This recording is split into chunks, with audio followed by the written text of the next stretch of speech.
buddy? What's new and exciting? Oh, goodness gracious. I don't know what's more exhausting. Fielding all of the phone calls, text messages, Instas, and whatnot, about the fire, or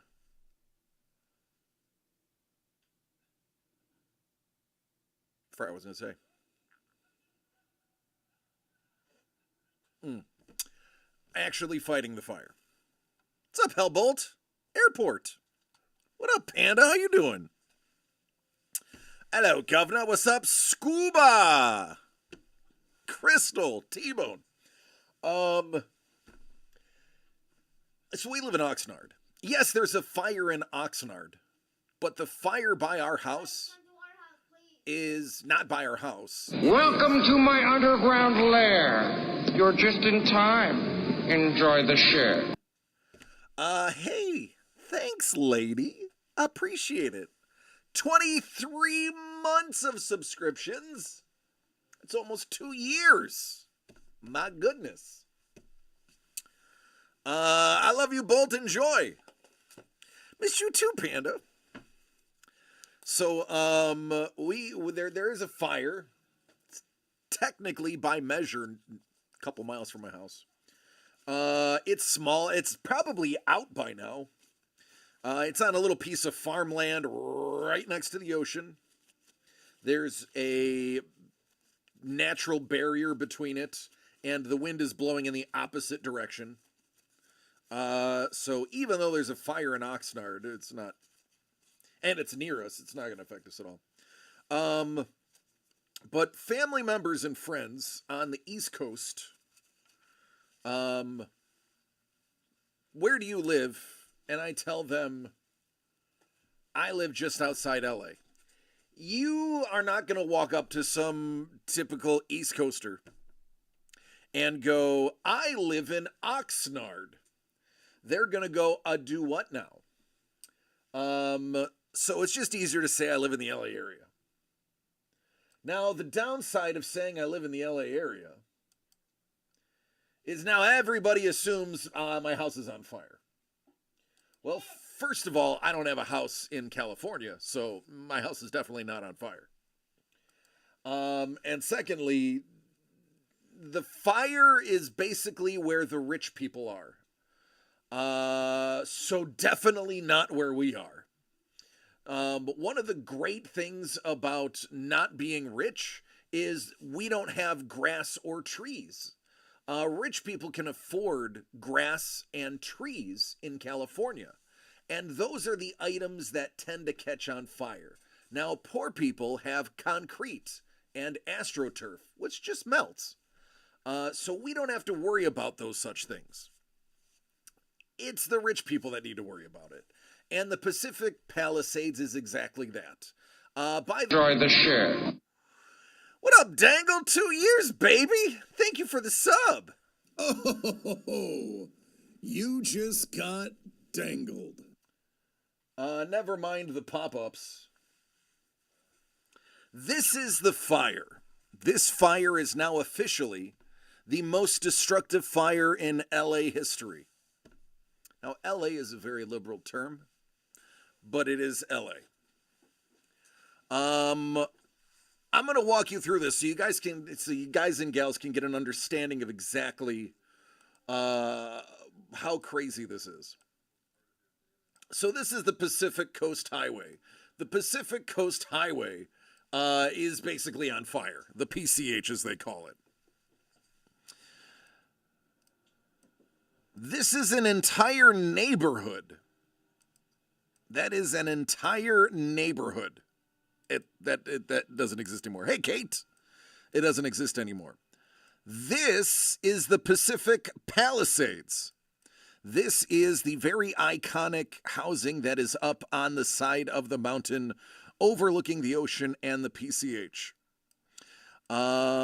Aside from this little patch right here, which was, I believe that is the valley. The Pacific Palisades no longer exists. There is this tiny little neighborhood for the time being, and areas that had working water suppression. Not all communities, as you can see, had water suppression built in. These communities all had working water suppressions, coming a lot from there. Those are for the time being safe.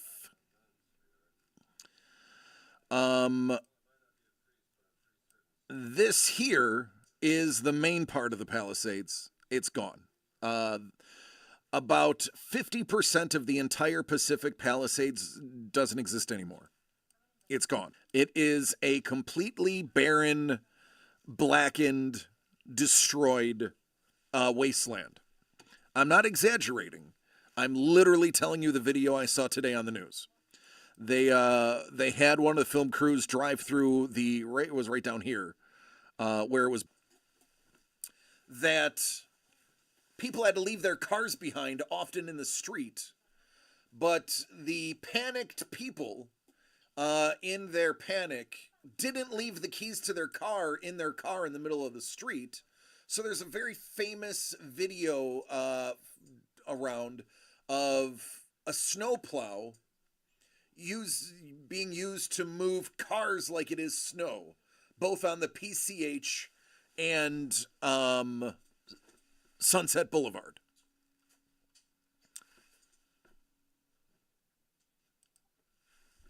So there's a new brush fire in the Hollywood Hills. Yeah, I heard there was one right by the Hollywood sign. So Mrs. the Breaker, where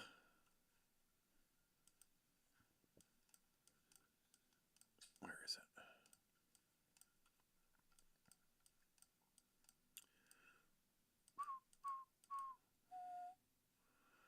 All right. Mrs. the Breaker works like right here. Boop. Like right, I think it's right there. It is, it's right here. So she works right here. She actually has really great videos of all of this fire happening. There was a fire near the Hollywood sign. There is, they're not showing, this isn't the full, this is just the Palisades fire map. The full fire map will show that there's a bunch of other fires happening.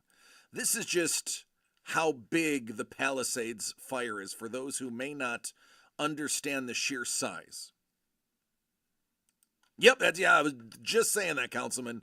To give you an idea, this is the entire city of Santa Monica. The fire is as big as the city of Santa Monica. It's as big as a city. Last I checked, my numbers are about 3 hours old. Last I checked, 1,100 homes were gone. 30,000 people evacuated. No, it actually has nothing to do with people, Scuba. It has to do with the fact that we've been in a drought for 3 years. The fickle thing about Southern California is the rain doesn't always come off of the ocean, and everything is brown. And when you get high winds, a single lightning strike, and no, it doesn't have to rain for lightning to strike, can cause this to ignite. Now, oftentimes, yes, they are human caused, but the arid climate is really, and the high winds are really what caused it. As a matter of fact, before this happened, what up, Don? They actually said, hey, these winds are going to be really, really high. You nearly need to watch out if you're going to have, any open flame, because these winds are 80 miles an hour. It could cause a fire. And of course, within 24 hours, this happened. Now, Maddie, Demanding Dragon of Stephen Maddie fame, of S&M fame,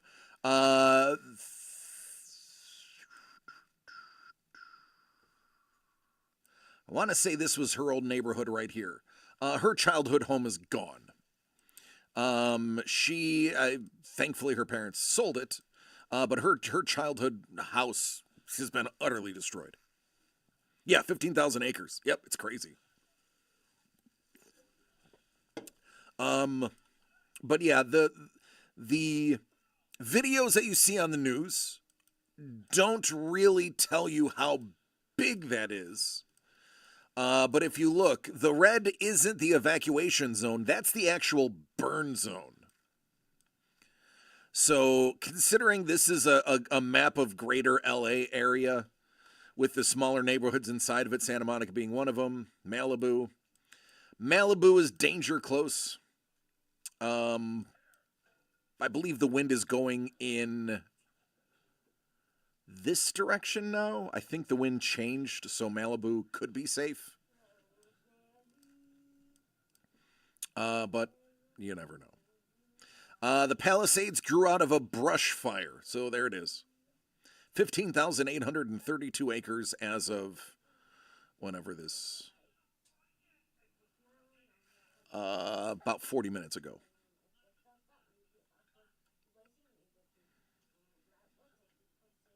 So, there you go. There's some of the other fires that are going on.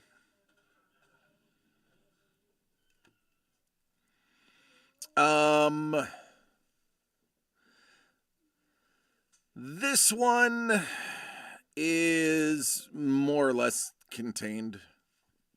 The one by our house was like right here.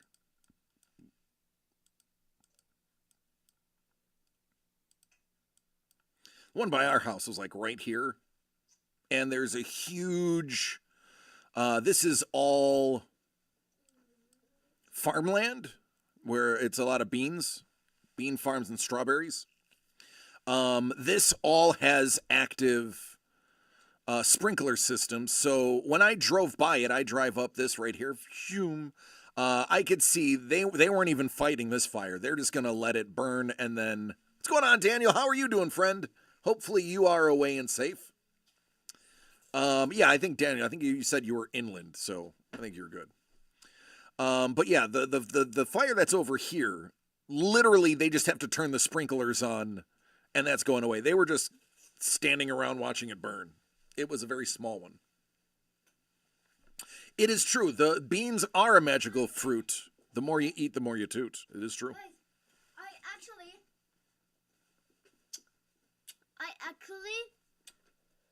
Jimmy's here today. So I actually want... You don't talk on camera with food in your mouth?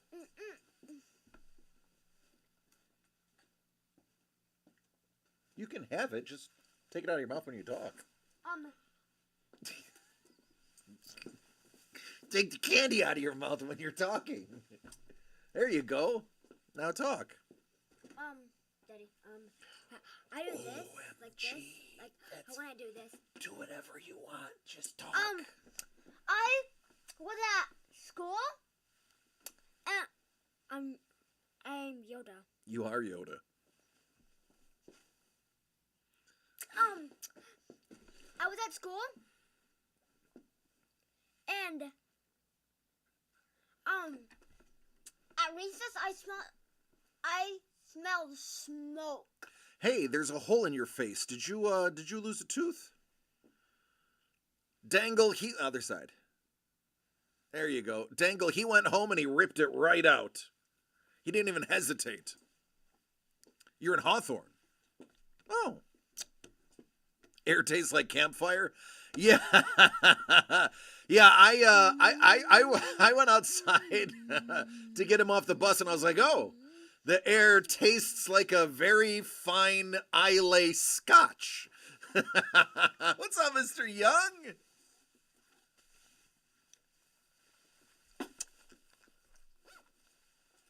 Who's Michael Young? It's Mr. Young. Put some respect on that name. Go play Indiana Jones, man. Tell him that. Go whip some Nazis. What are Nazis? The bad guys in Indiana Jones. Oh, yeah, those were real. Yeah, the 1940 Germans, yeah. Go kill Nazis. Dr. Pepper, Mountain Dew. Dr. Pepper, Mountain Dew soda.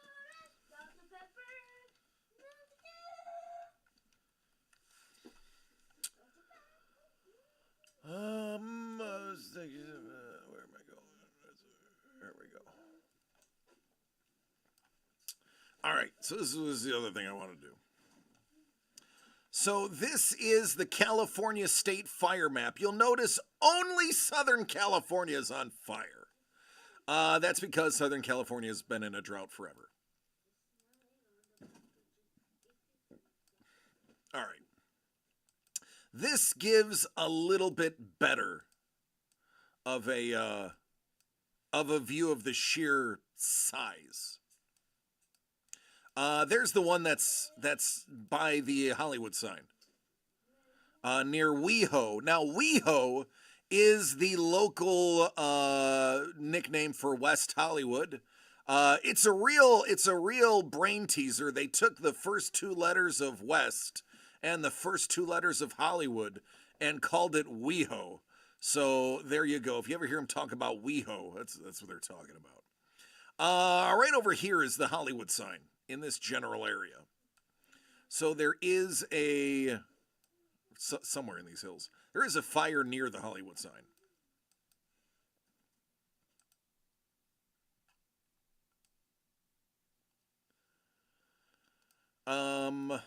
The fire by our house, I mean, it's embarrassing. It's like I said, it's barely a fire. It's literally on farmland. It's right about here by the golf course, which, I mean, let's be honest, if a golf course burns, that's fine. They have enough money to fix it. That's what insurance is for. Nobody generally lives in the area of the fire. These boat docks all have systems in it. Yeah. It's named after where it started, typically, Panda. It's either... there's a couple of ways they name them, from what I've gathered. It's where it started or how it started. Because if there's multiple fires in an area, obviously you can't name it the same thing. But yeah, it's typically from the origin point, the genesis point.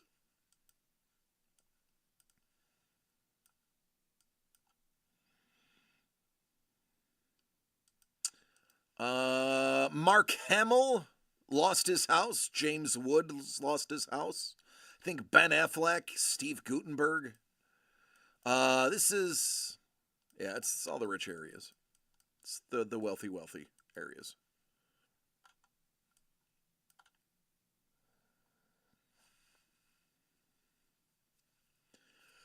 So yeah, that is that's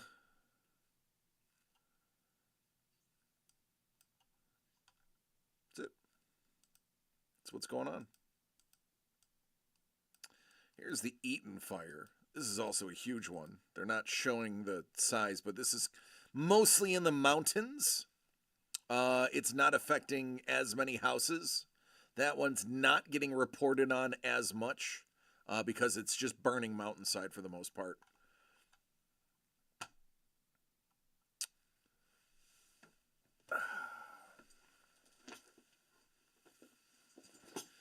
Let's switch gears. Doug and I were here yesterday looking at our stock and realizing we don't have any, so Doug has been tasked in restocking our stock. And then we tweaked some prices. You will note that we put a pretty deep discount on this bad boy right here. Multisport. Or was it in my hand? I don't even remember what I discounted now. I discounted two things. Let me make sure I got it right here. Let me see.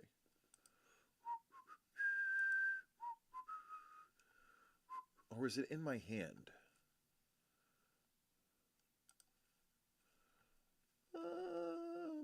Why not both, right? You can do both. I could do a flash sale on that. Maybe a permanent flash sale. Yeah, in my hand, we dropped.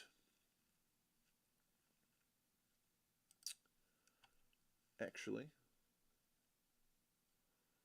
let's do this.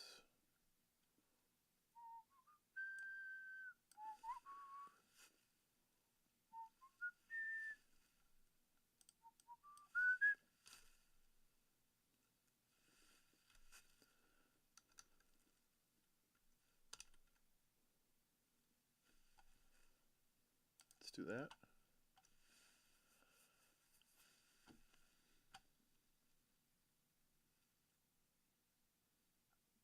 All right.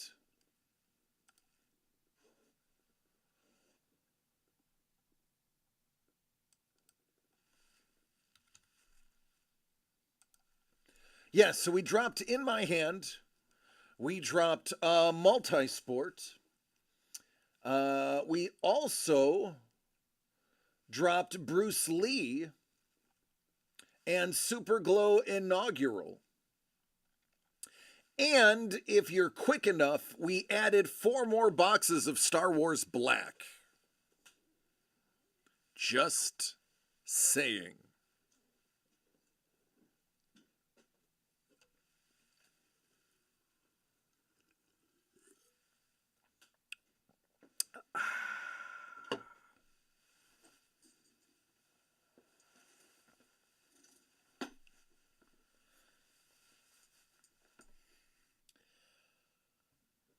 We have 2 projects coming soon. 2 projects coming soon. We have Lee Kosei. Oh, Panda, we will more than likely, aside from the occasional case of baseball, we will probably never have football, hockey, or any of that ever again. It is stupidly expensive.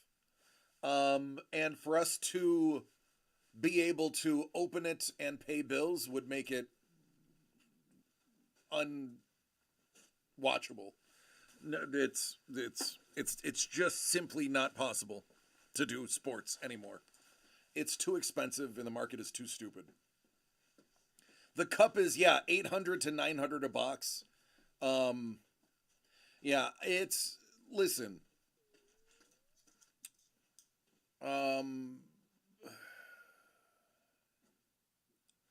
Fanatics knows where every single hit is. Every box is marked. Like if nobody's saying it out loud, seriously, 100%, all those boxes are loaded. They know where every single one of one card is going. All of these videos of players opening their own patch cards is not a coincidence. Topps knows where every single major hit is. They know exactly where it's being shipped to. They know when it comes off the line. They know what box it's in. Every box is serial numbered thanks to the logo sticker on them. Everything. They know where every single high dollar card is. We are not going to get a single one of them because we do not have an allotment. And the places that we shop from also likely know exactly where those boxes are. So the average person buying a pack of cards is not going to get something massive. You're going to get smaller hits. You're going to get Wemby base autos. You're going to get, some low-numbered Wemby cards out of basketball. You're not getting his logo man jersey. You're not. That's going to a breaker that is has high visitation. You can't. It's T-Bone. It's right. You just can't buy modern card boxes. It's a scam. It is a full-blown. It's a racket. It is not worth it. Buy singles. Collect who you like. Buy into reputable breaks. from companies that don't allow you to have zero payouts.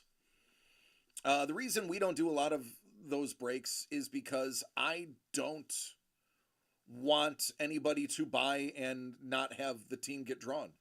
I refused it. It came up in conversation very early in the inception of the company. And I told Doug and I told Trevor, I will not do breaks if people are getting nothing. And they've respected that opinion. So we won't do anything like that. Everything we're going to do is everybody gets something and everybody knows what's inside. Give or take. I mean, obviously, we don't know what's inside the boxes, but we guarantee you at least a box worth of stuff. So, yeah. It's bad.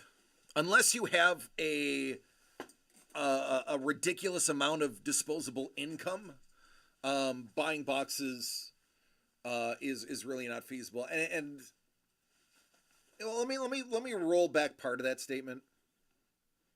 If you want to open a box of cards with your kid, yeah, buy a box of cards.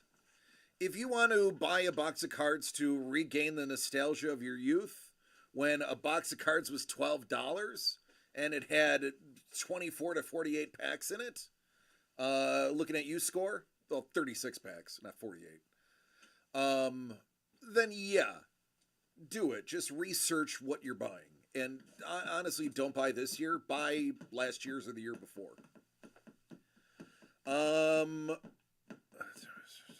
A guy on a show I watch works at a shop. They have people that come in and drop $1,500 and just leave all the cards on the counter and walk out. Yeah. When I was working at the other place, I had a lot of international buyers that were 10 grand a drop. If you don't believe me, watch my old videos. I had a gentleman in Australia. It was nothing for him to drop 7 G's. And he would tell me, because of the shipping to Australia, he's like, send me the hits, throw out the base cards. I'm like, dude, these base cards are worth $50. These sterling cards, not numbered, are even still worth $20. He's like, I don't care. We would have people that would buy a $900 box of Prism and like just send the parallels and the chromes, toss everything else. So we would donate to the teacher's desk. Literally tens of thousands of cards at a time from people telling us to just toss the base.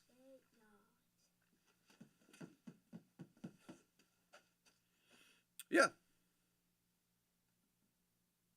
Yeah. Oh, yeah, Sapporos. Absolutely.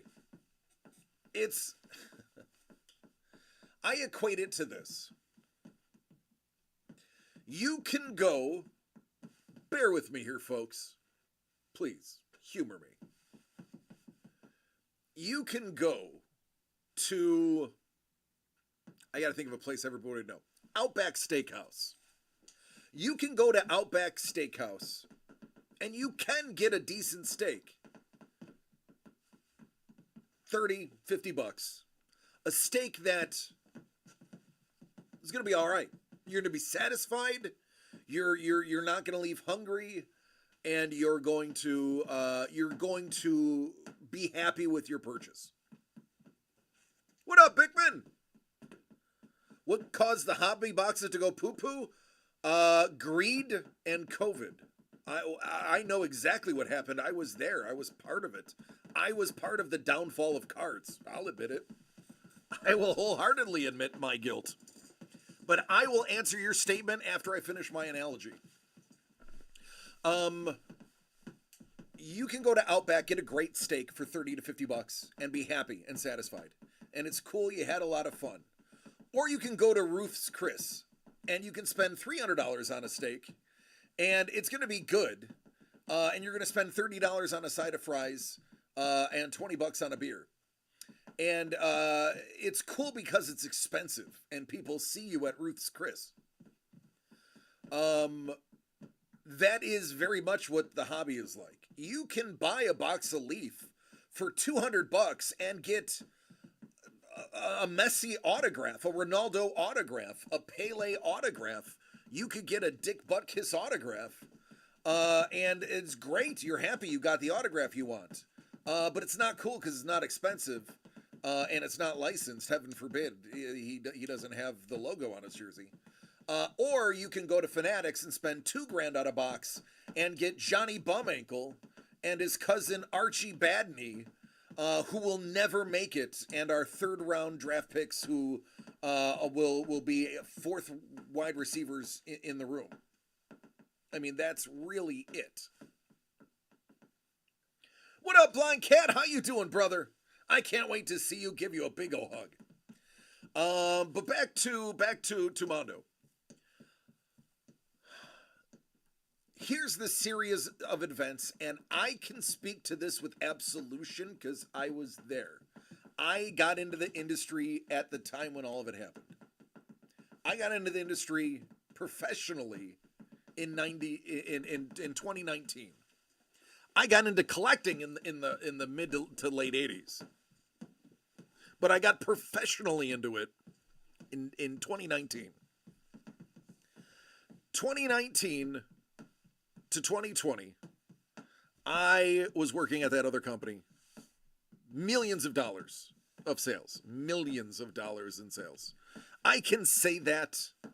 That's not going to go against my NDA because everybody knows that that company made hundreds of millions of dollars over those 2 years. Well, not hundreds. Over $100 million in those 2 years. It's actually public knowledge. You can look it up.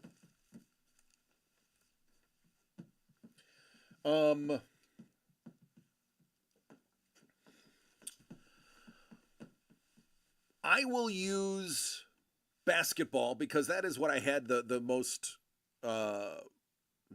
experience with. In the beginning, what's going on, Jeremy Evans? How you doing? What up, dude? Good to see you, man. Hey, listen, I try. I do the best I can. Somebody mentioned the Hobby Olympics in a stream the other day. I said the event I want to see is best at making a not good hit seem like a good one. Hey, that is what I was aces at back in the day. Then I just got tired of lying and I just couldn't do it anymore. And I would tell people, oh, this is terrible. And now I tell you flat out, like, oh, this is not the best box in the world. Honesty is the best policy.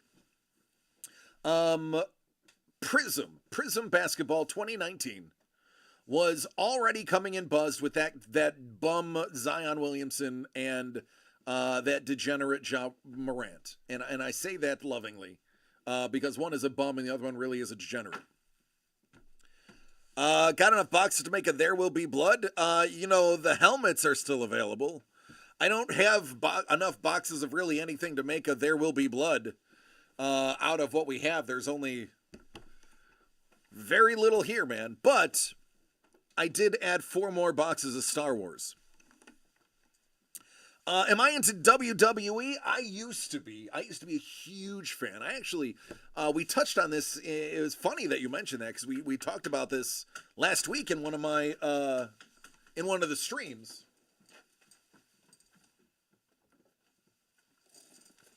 I was whipping out this little nasty piece I got back in the day. I was an old school fan.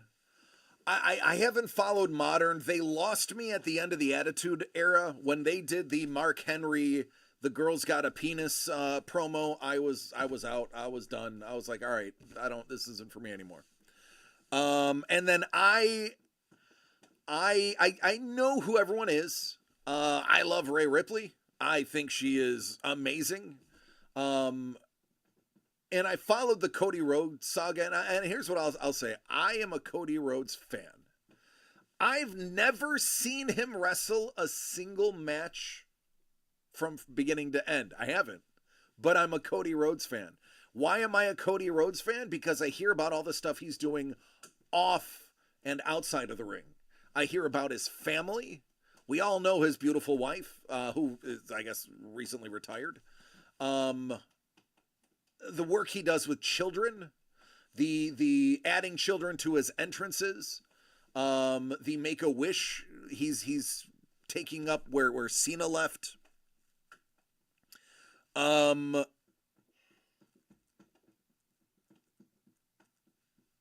right, Kate, I'll take a look. Notice me. I'm sorry, Kate. I'm juggling 8 conversations, Kate. I will look right now, as a matter of fact. And if they're here, I will eat one of your cookies on camera. Honestly, Kate, when you were talking about delivered packages, I thought you were talking about Trevor. Well, I thought you were talking to Trevor because, a few things ago you added Trevor. So I assumed you were just continuing your Trevor conversation. So forgive me. I like what Cody's doing off the field, outside of the ring. That's why I'm a Cody fan. I am a character fan. You have to have decent character for me to be part of your fandom. I'm not a Namdekam Suh fan from football. I wasn't a Baker Mayfield fan for how he acted in college, but Baker has grown on me as he matured. I believe in character. There are people that I will not associate with because of their character. I had the opportunity to meet quite a few people in the industry that are like, hey, wow, that's a big name. But they're zero character people, so I didn't meet them. There's other people that are unsung that are great talent and great attitude people, and I want to be around them all the time. Ron Lim, perfect example. Ron Lim, one of the nicest, most generous people with his time. A little bottle of water. A little bottle of water. Thanks, Scoobs. I just want you to enjoy my goodies. Now, Crystal and Juan, big WWE fans. They're going to Mania in Vegas. Hey, I know somebody who lives in Vegas. Jeremy says, Julie and I went to a house show a few weeks ago, saw Cody in a steel cage match. Oh, yeah, that's awesome. I would love to go to a house show. I don't need to go to anything fancy. I used to go to house shows when I was a kid in Buffalo. Now, my dad knew all the wrestlers just from them staying at his hotel. And there was a conversation that we had last week, Jer, that I used to have all their autographs. But yeah, I was a big fan. I'm a character fan now. It's funny, I never liked Vince McMahon, and now all the stuff that came out about him is like, see, I just knew that he wasn't a good dude. All right, give me a second. I'm going to go look to see if I can find Kate's box.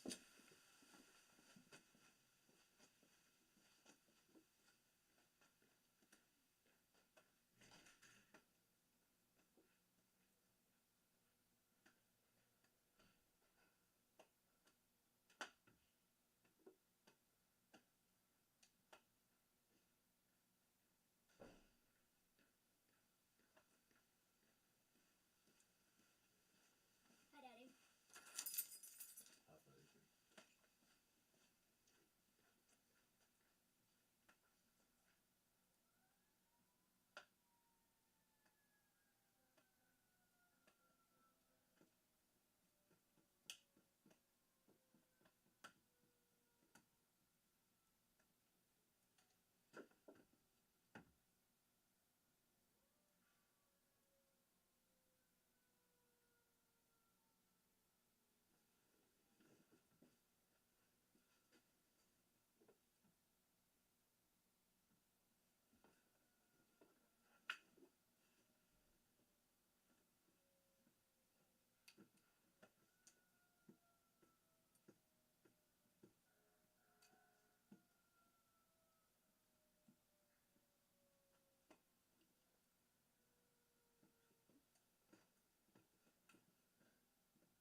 Rebel Art Design, what's up, friend? How are you doing?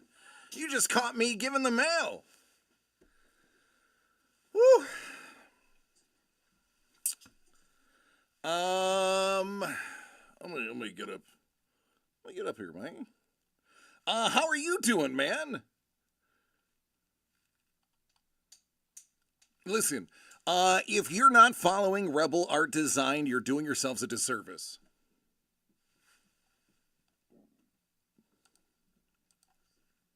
Are we going to see you at WonderCon?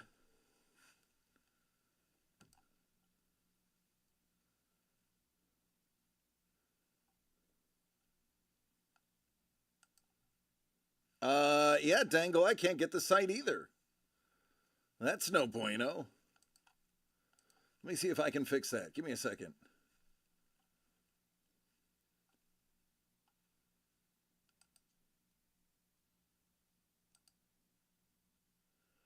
Da-da.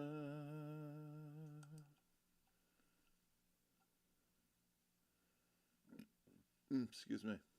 Excuse me. Excuse me. I burped.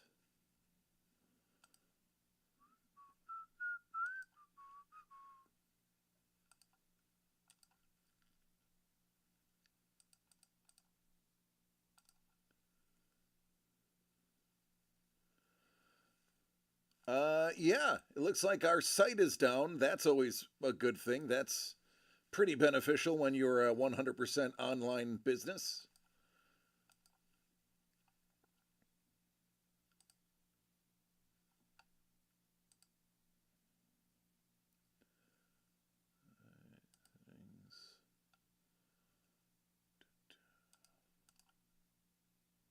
Huh. All right, then. Looks like you have to just look at me. Maybe attending? Okay.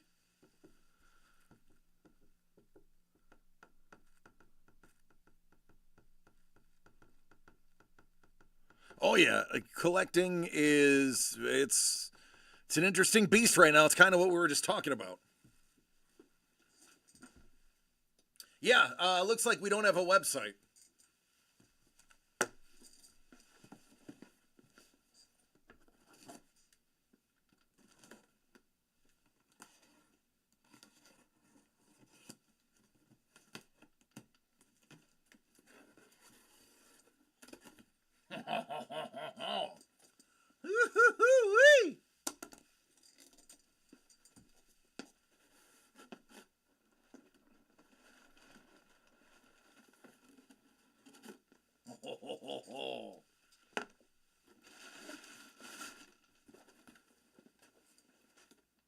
The inside of your box smells wonderful, Kate.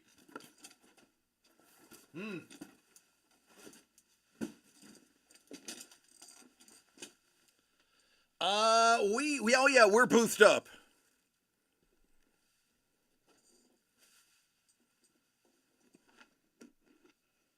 Oh my. Oh my goodness. Oh my goodness. Oh my god. Oh.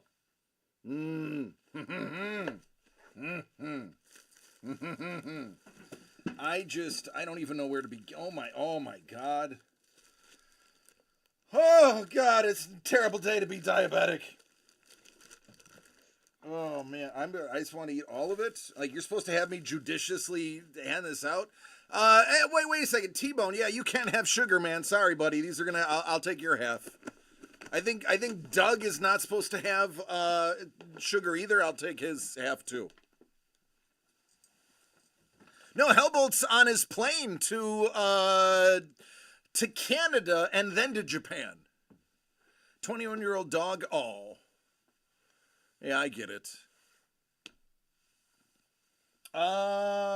Here's where I'm gonna start. I don't even know where to start. I want all of it in my mouth. I want all of it in my mouth. All right, we're gonna start here.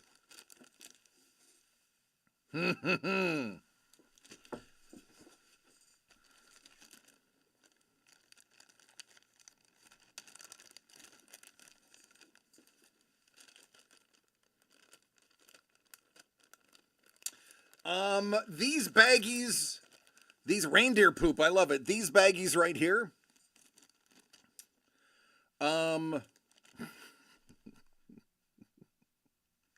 So these were our QP bags, and I had Apple bags.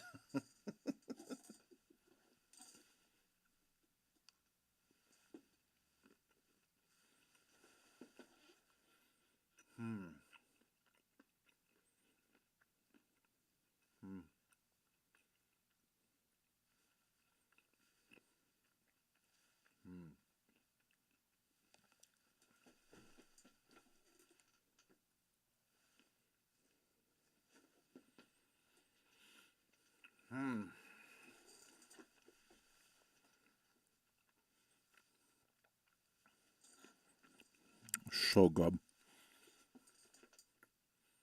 Oh.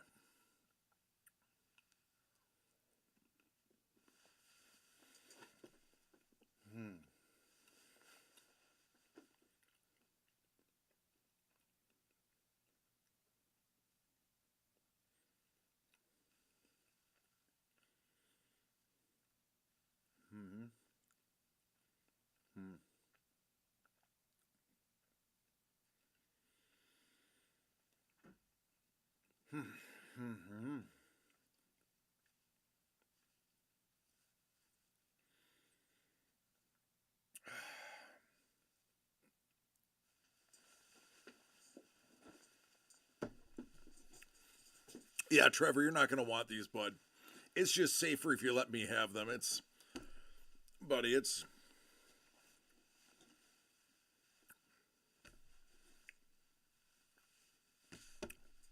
I mean,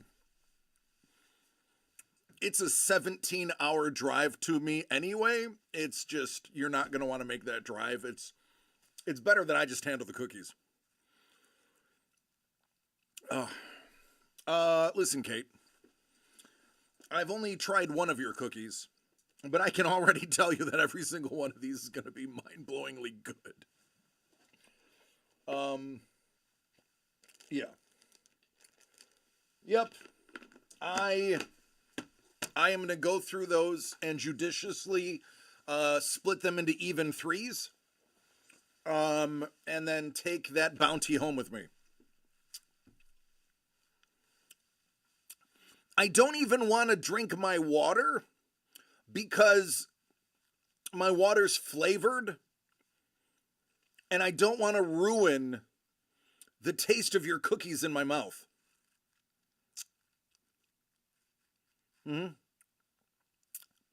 Like, I don't want to drink my water.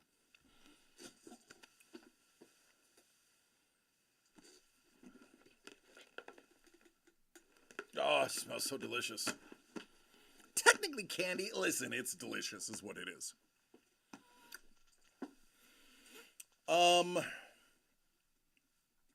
So yeah. If Kate ever offers you a cookie, take it.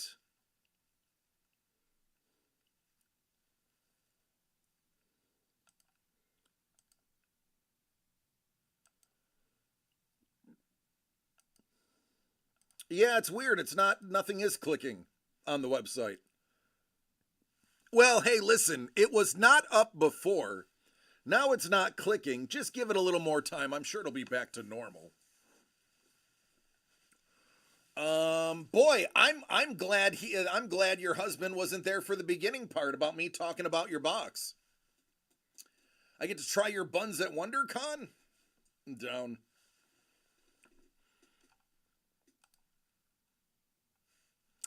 I'm down.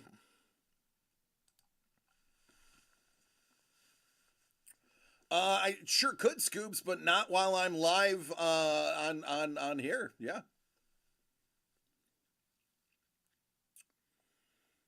Blame it on the fires. You may have a claim. Huh?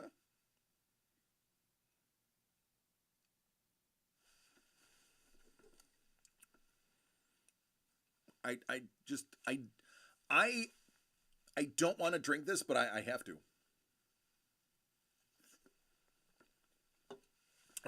Dangle's like, I'm trying here. Blind Cat's like, oh, I heard. These are cute, by the way. I like this. This is cute. We need more containers at our house. I am very lazy at home. And if we start collecting too many containers, I start throwing old ones out. And then eventually I get in the mindset of, oh, it's old, throw it out. And then I realize, oh, I threw out too many. We need to buy more. And then the cycle begins again.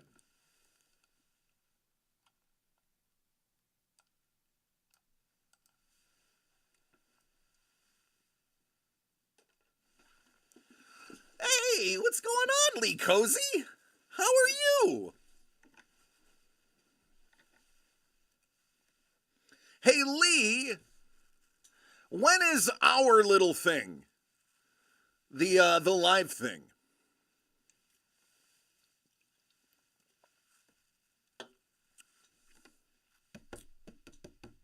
I want to eat that whole thing. I do. Want to eat the whole thing. One sitting. I would need a tall glass of milk. A nice 1% milk to eat that whole thing. Yeah, I realized I didn't put it on my calendar. It's true.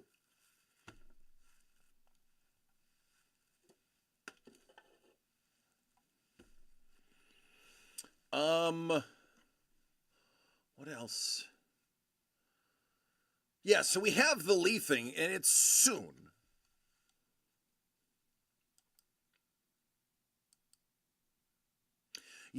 Our internet server could be in the LA area and could be affected by the fire. That is actually possible.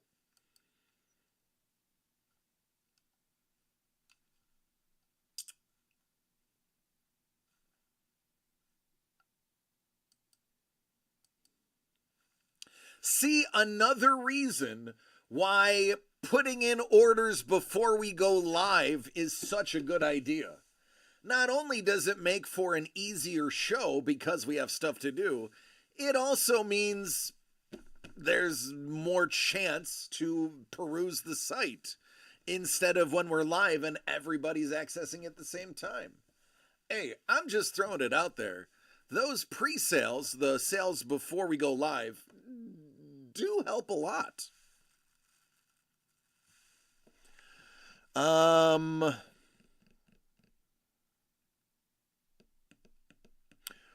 Looking forward to seeing it. Yeah, Chef, your package went out yesterday. In case you didn't see that. Almost all of the shipping got done. As you know, there was a delay in the shipping supplies. I finally got them on Friday. I unpacked them yesterday and started fulfilling orders. I got everybody except Prue, Dango, and Carlos done.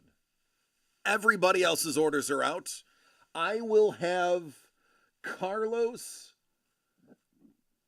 I will definitely have Carlos's. Maybe Prue's tonight. And then Dangle's tomorrow. Because I get to come up here early tomorrow.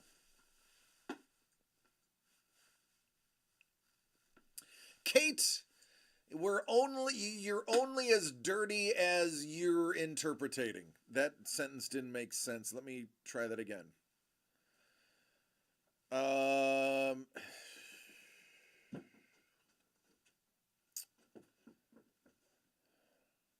I'm having post num clarity right now, or lack of clarity. My mind is muddled.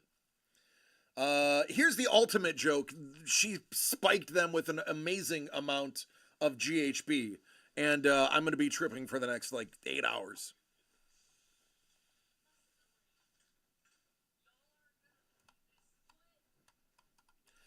What about tomorrow? I don't know if the site will work tomorrow. I don't know why it's not working today.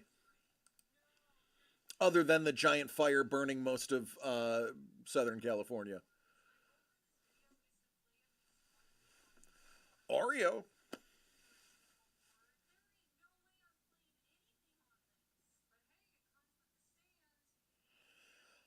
That is very valid. We did lose power today in Oxnard. So, yeah, I'm assuming it's a West Coast server issue.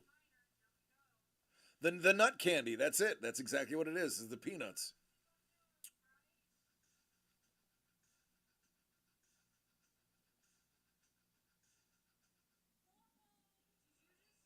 All right, timeout. Chef, you're telling me there's a sausage gravy pot pie?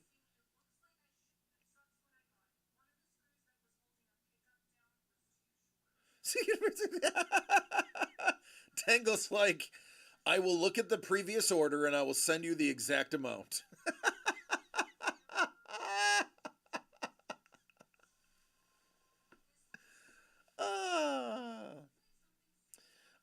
Scuba, I'm not going to deal with that. That is a Doug question and Doug is not here. That is way over my pay grade. I am the low man on the totem pole, man. That question is way above me.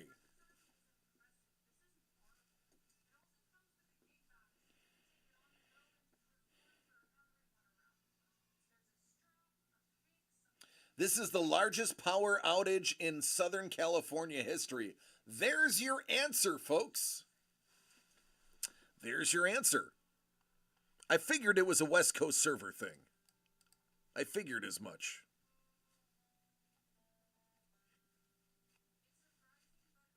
Yes, and I would have said that with my mouth full.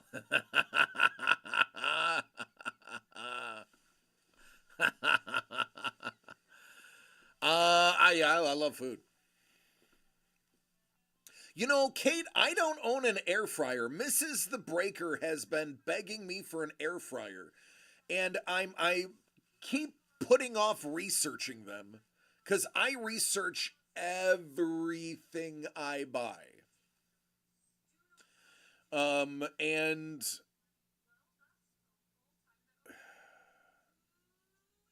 just haven't gotten around to it. I know air fryers are amazing. I know they are healthier. I just haven't done my research on which one to get. But we're going to get an air fryer eventually. Breakfast, I'd eat them 7 times a day. I heard that, Chef.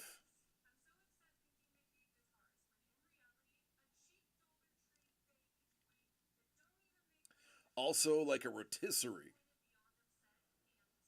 Oh. It just got all the bells and whistles, and all we use is the air fryer setting.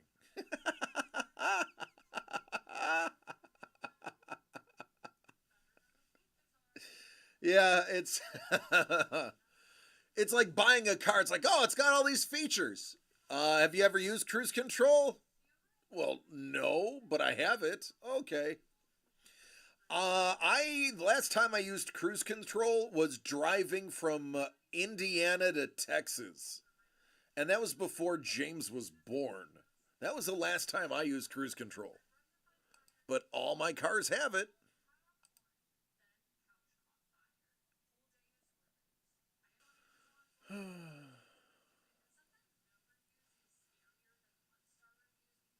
Yeah, by the way, this mustache, look at this. Getting out of control.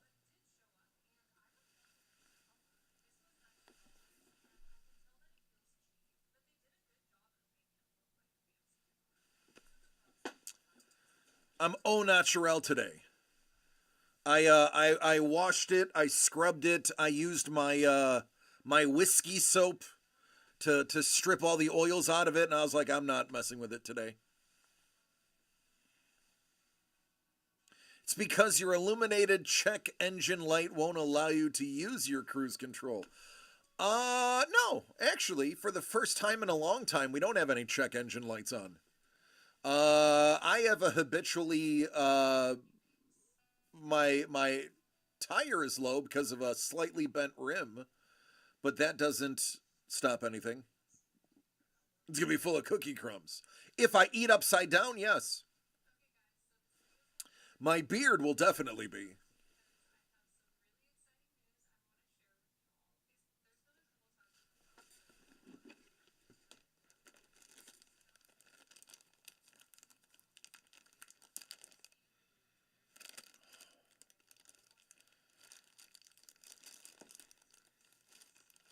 Don't worry, I'm cataloging everything I eat so that it comes out of my share.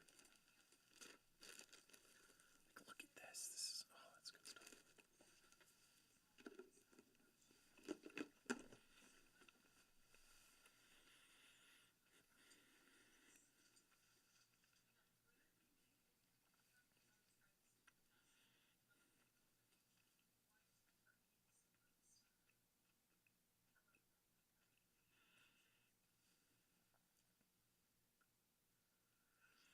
Oh, I know, Dangle. I'm messing with you too, buddy.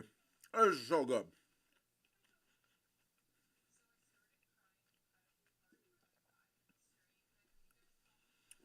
It's like a Mounds without the pesky chocolate.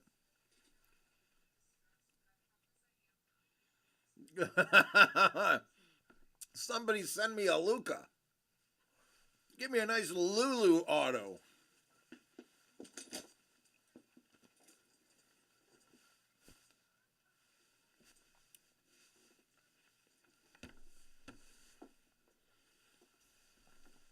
Here's what I love about coconut.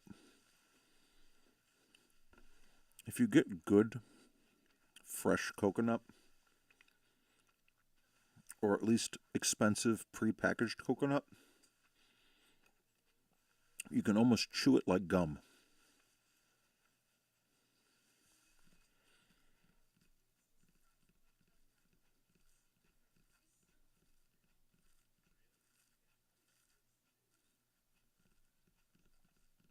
The marshmallow. I was trying to figure out where the sweetness was. It's the marshmallow. Now I get it. I'm going through my head and be like, it's not powdered sugar. It's not confectioner's sugar. It's marshmallow. To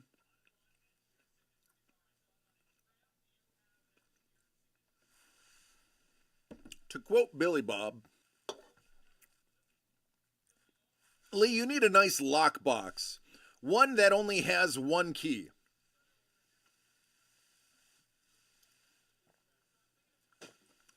And then keep it in your underwear. And no one will ever find it.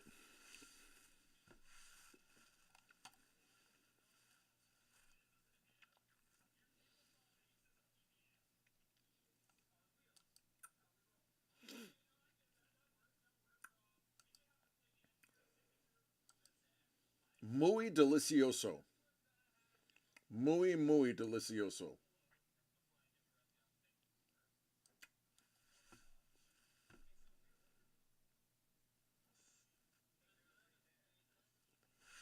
How many boxes at one time? Piece of the Past One Time Series 1. Welcome to my underground lair. You're just in time. Enjoy the share. What's going on, Money Mitch? What are we keeping in our underwear? Keys to the lockbox that holds Kate's cookies. That is what we're keeping in our underwear. How many come in a case? 10, I believe. Piece of the Past Series 1, I think, is a $10 case. Unlike the Keepsake, which is a $5 case. By the way, we are ordering 1800 Kaleidoscope Edition. Get ready. Get ready. We're also going to order more Supercharged, as long as it's in stock. Doug won't be able to, due to the fires and everything, there's a pause on ordering. So as soon as they send out an email allowing orders again, we're going to be ordering those. How many Pieces of the Past One Time do I have? I have 2 boxes. 2 boxes.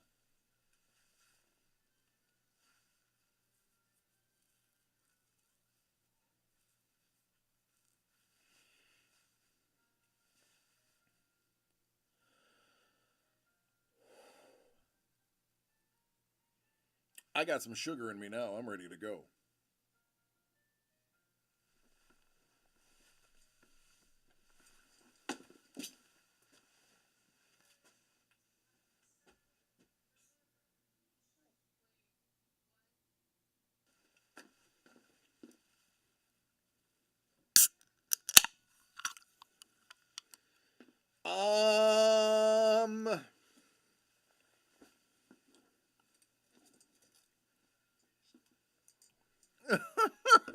Dangle's like, all right, Dangle, listen.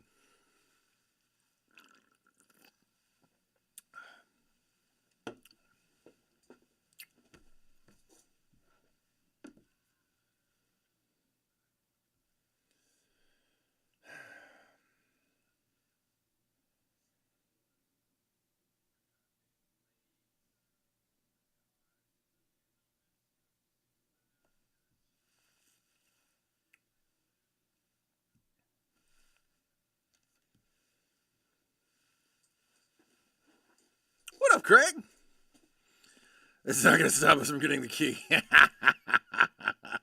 Craig's like, not only will I reach into Lee's underwear to fetch the key that unlocks Kate's cookies, I will reach into Lee's underwear without there being a key to get to Kate's cookies, just to have it immortalized in song. Any buys. Come on, man. I need you to open a box for me, Kay. You pick the box, man. I just need you to open it, okay? Whoo, I need that box open, man. Take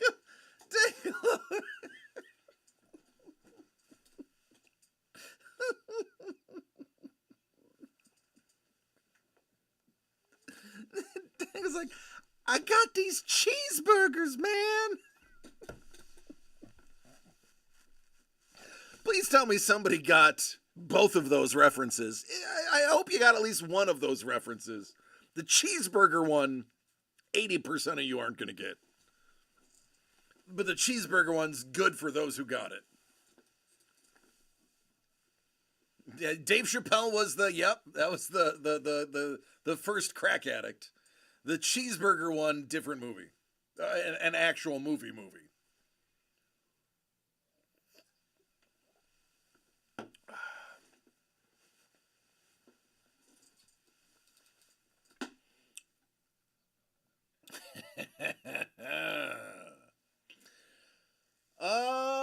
Dangle.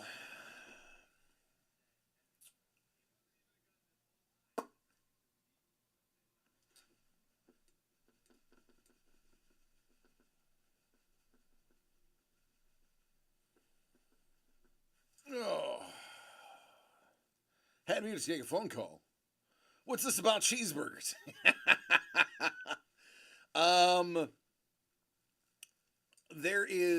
There's a scene from, I want to say it was Friday, that is spoofed in the film Don't Be a Menace to South Central While Drinking Your Gin and Juice in the Hood. And it's parodied in a way that I can't give the punchline to the joke because it's about fellatio. But that's a parody of the film. Don't be a menace to South Central while drinking your gin and juice in the hood. Hey, man, I got these cheeseburgers, man. Come on, man. All right, Dangle. All I have to say is, DC, you're a menace. It's valid. Valid, yes. And know that I am a reformed and refined version of my former self. You want to talk about menace? Let's talk about like 1995 till about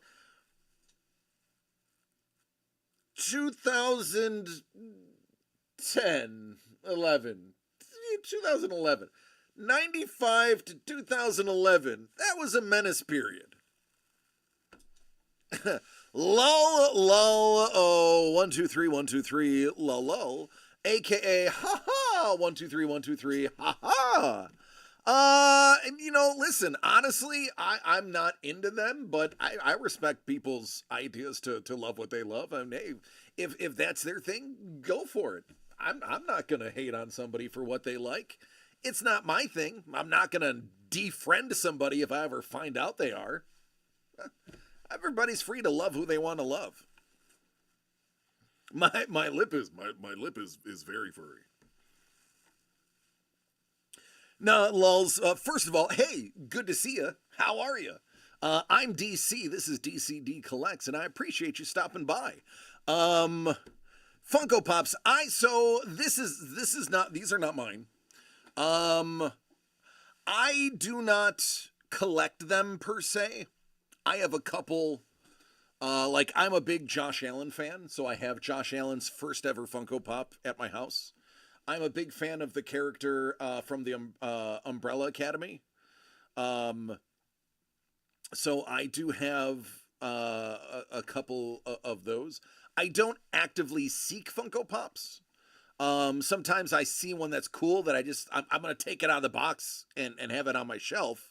I'm not going to keep it in the box. Like literally, this is mine. The first thing I did was the metal one was take it out of the box.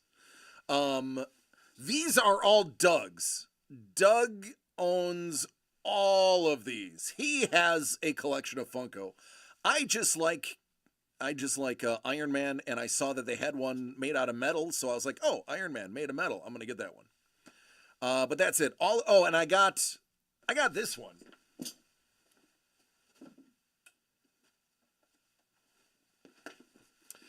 This one because of Jason Kelce. I'm a Jason Kelce fan. And this happened at our stadium. And I have this one because it was a gift from Don. And it references a video of mine where I absolutely lost it at the name Alexander the Grape.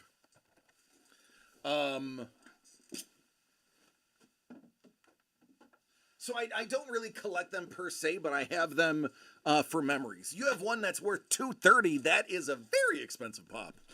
I live about an hour away from the Funko Hollywood headquarters, so we will go there. Jimmy likes to go, right? You like Funko, the headquarters? I love Funko. Yeah, he likes the headquarters. So Jimmy, my 9-year-old, will go and we'll hang out because it's a cool space, but we don't buy a lot of stuff. Bickman, the Kelce one? Yeah, those doubled in price, tripled in price even. Hey, thanks for the follow. I appreciate you. Thank you.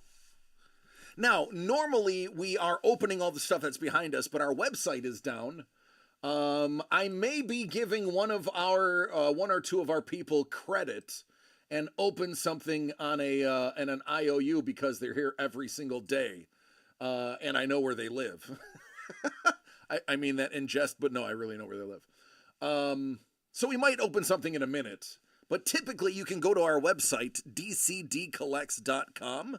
It's just this with a .com, and we have cool stuff to open, original art that we work with artists. Speaking of Kate, I do remember your question. You can start talking about the art you did for us. We're going to be calling it Katie After Dark.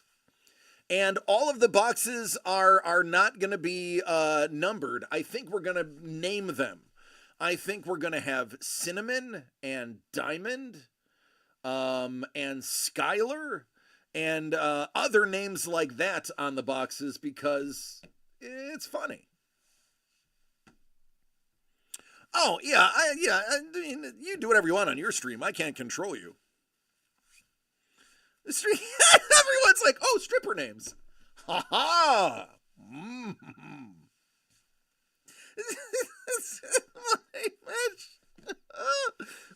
Money Mitch kind of lipped in with strippers. I love it.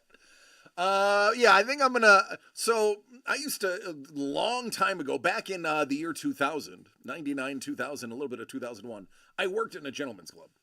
I did, and because I worked in one for a couple years, I will never go to one.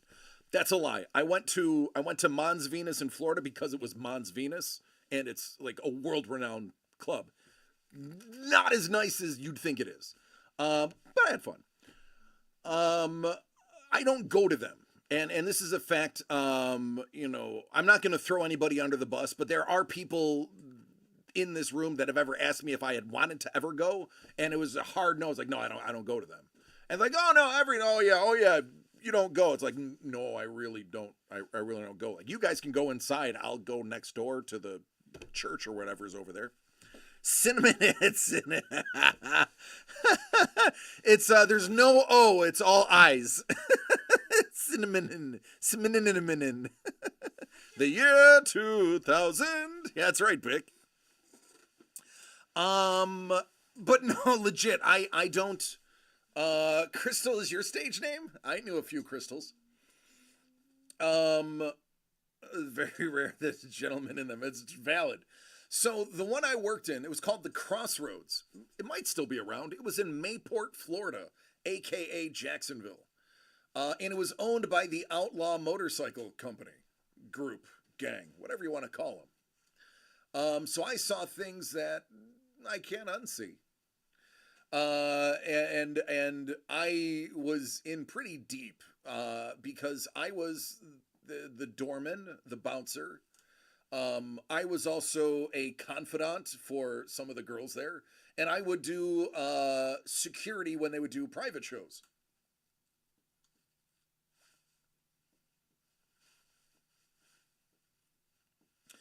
So I won't go to them. I won't go. I won't go. The feet. When he did feet corn. Feet. And you said feet corn. Kate. What's feet? I get it. I understand.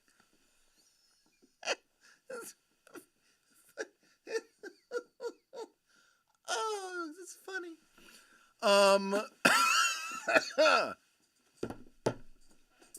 Yeah, I won't go to them. Like, I've literally like had good friends who got married. They're like, oh, we're having a bachelor party. It's gonna be at blah blah blah. And I'm like, yeah, folks, listen. I'll meet you after. I'll meet you before. I'm literally not walking in. This is just selling pictures of her just loafing around. Bickman, yes, yes. You're just loafing around. What's up, Carlos? What up, man? Just loaf. See, we came with the instruction that you were the king of puns, and now I understand. Now I get it. Bickman is the real deal when it comes to being punny. Oh goodness, you and Babe Ross would get along really well. Hey baby, what's up? When we when's the weekend? Okay, well, do you know what today is? No. He says it so matter-of-factly.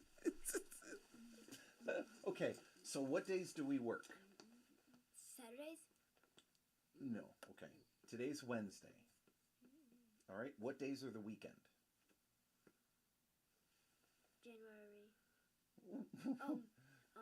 Focus. I don't know. What, Sunday, Monday, Tuesday. which ones are considered weekends? Saturday and Sunday is the weekend. Saturday and Sunday. Okay. So when is a Saturday and Sunday? So if today is Wednesday. Wednesday, Thursday, Friday, Saturday. So in 3 days? Yeah. In 3 days, can we go to Guitar Center and try out the bass? We can go to Guitar Center, yeah. Yeah, because I think I want to show you how I do Harry Potter, because I know how to finally hit the frets. And also, I actually learned how to do the song Evil by Interpol's by using the bass type of one. Okay. Yeah, we can go I think on Sunday, Daddy's going to be going with Uncle Steven to watch some football. But we can go Saturday, or while I'm watching football with Uncle Steven, you can go to Guitar Center with Mommy. Okay.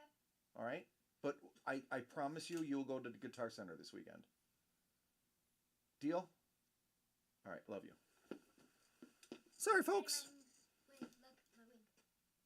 Good job. You love it? Yeah, Babe's great. She was affected by the power outage. She had no internet, so she was not on today.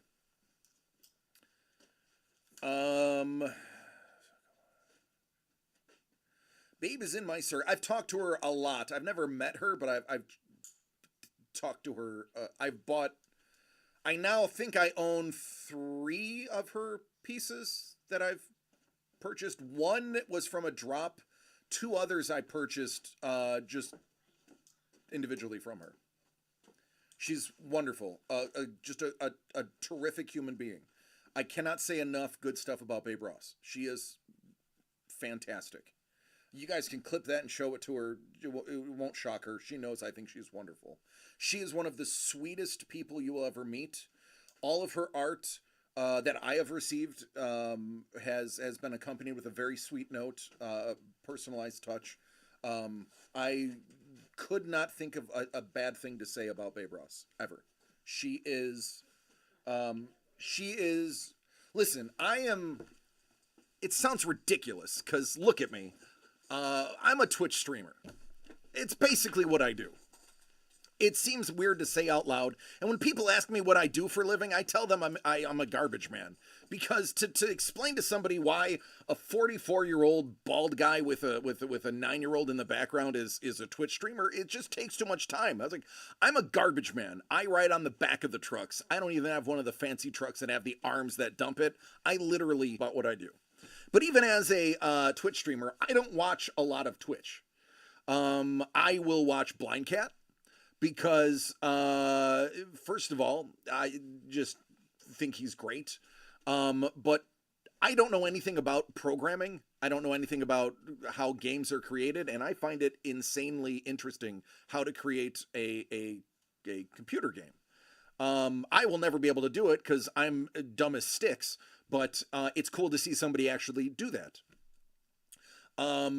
And every once in a while, Kate walks by in the background and gives him some ish about something he did or didn't do, and I find it hilarious because I relate to it.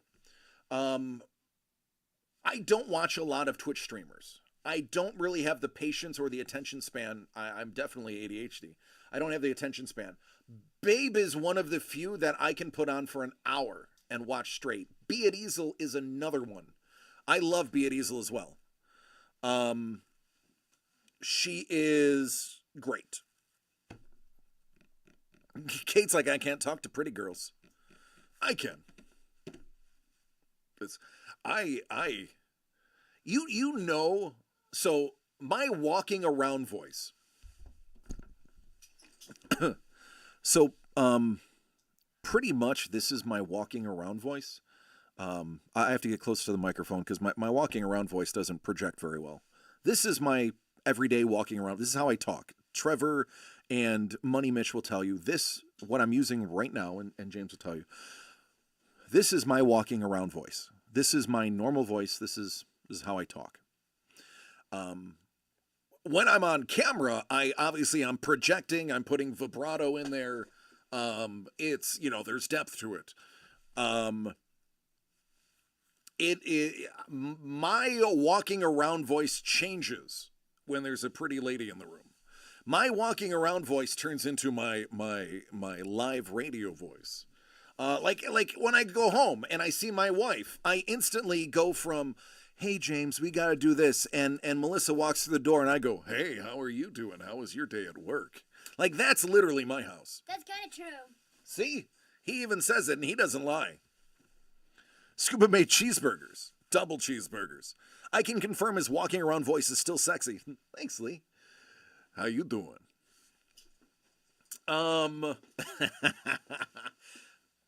But yes, that's how you can tell if somebody's pretty as my voice changes. Like, hey, I'm DC. This is what I do.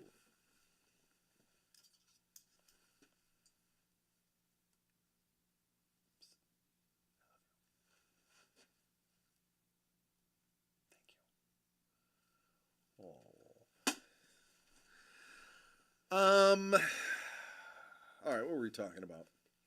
Wait, who's new? Who's new? Yeah, I thought you said who was new.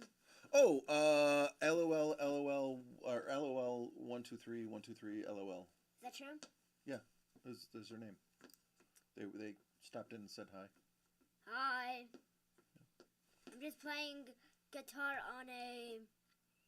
I don't know. what Don, it says. yeah, there you go. It took a lot. Like Smeagol. Bro's like, sound like Smeagol, and I called him on the phone. Dingo's like, please just pick a box.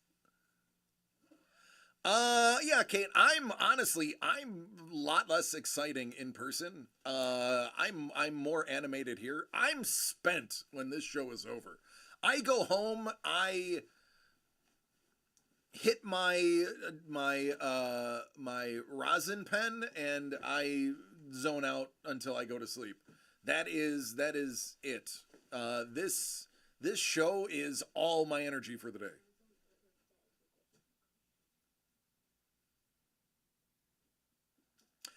Scuba, I watched your stream before you were streaming all the time. I was watching you play Subnautica.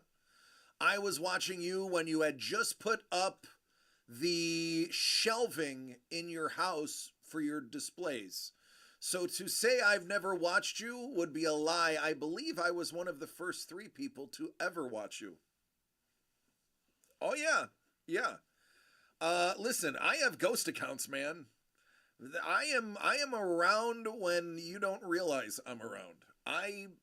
Because I have a public persona, I have to have a hidden online persona, which Sapouros always seems to find out, by the way. For those who don't know, I'm pretty sure Sapouros is in that, what is that giant cube building? NSA. I'm pretty sure Sapouros is NSA. If not, then he's definitely a gray hat. I am a silent watcher. I did sit in the back of the class, on the back of the bus. TCD clerks. I do. Listen, actually, Don is setting me up as I am a ninja. I did practition what used to be known as ninjutsu. It's called Bojinkan. From Grandmaster Hatsumi. I actually am a trained ninja. But ninja's a dirty word. We actually, the community doesn't like the word ninja. See, Sapouros knows. Sit back in the class. Notice how Sapouros did not deny being NSA or a gray hat. I just want to point that out. He deflected. He did not confirm or deny being a gray hat. And by the way, if you don't know what a gray hat is, you don't need to. Don't worry about it. It's already too late.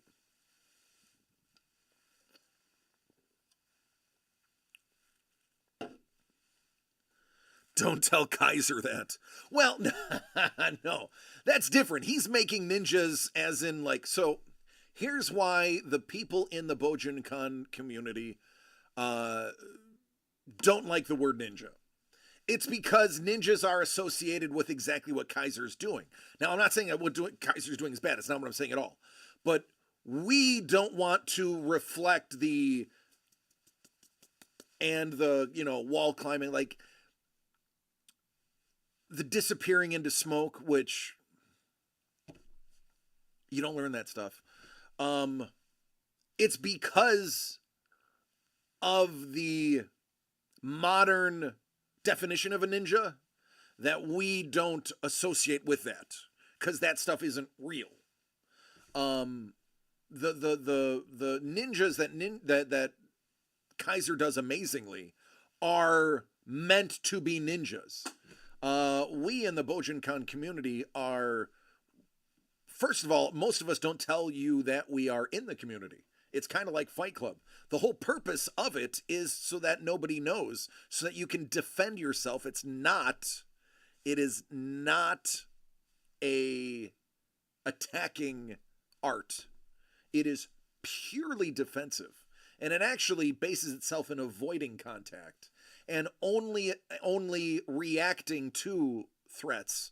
There is no attack. Now, we counterattack. That's kind of our jam.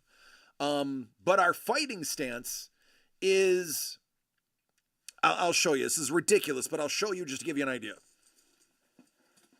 So, a karate stance is what's called the horse stance with stacked fists. A horse stance is legs shoulder length apart, knees bent, stacked fists are 1 and 1. Now, a karate stance is sideways. So this is your karate stance. You can see somebody that is in a karate stance. I'm not going to hurt myself. A Muay Thai stance is arms up and then jab short leg forward. And then that's for driving your standard kick leg, your main leg. So this is your Muay Thai stance. It's for grabbing, it's for elbowing, it's for clinching and striking. My stance, this is literally a Bojinkan stance. This is how I would fight. This is literally it. I can counter any attack in this stance. That is what we're trained to do. It is literally just being in kumai. Kumai is balance. It's your head over your shoulders, over your hips, over your knees, over your ankles. The straighter that you are in kumai, and obviously you can't stand up straight because you fall over, but the straighter you are without being perfectly straight is the best for countering, because you can counter from all sides. It all about not getting contact. It's not about, like, I took Shorin-ryu Jiu-Jitsu. I took a little Brazilian Jiu-Jitsu, and I took a little bit of Muay Thai. Muay Thai is about contact, about conditioning your body to take a beating. It's about elbows. It's about clinching. It's about knees. It is brutal. It is rolling baseball bats down your shins, and breaking things over your legs. Lee says, this reminds me of when they say line training may be a violation of the Geneva Convention, but it's a useless martial art until someone else tries to hit you. Yes. Bojinkan, which is a collective of about 12 different disciplines, that Grandmaster Hatsumi was a grandmaster of. He combined them all into Bojinkan. Ninjutsu, in its original form, does not exist on the planet. If anybody says they're a ninja practitioner, they're lying to you. It doesn't exist. Grandmaster Hatsumi will tell you. You can Google Grandmaster Hatsumi. It's, I believe, Hatsumi. Grandmaster Hatsumi will tell you that the last ninja died in like the 40s or 50s. There is no modern practice of ninjutsu. It's all Bojinkan, which takes the traits from the ninjutsu practice and is an amalgamation of 11 others into one form. And that one form is about self-preservation and learning about balance, learning about the feeling, it's called.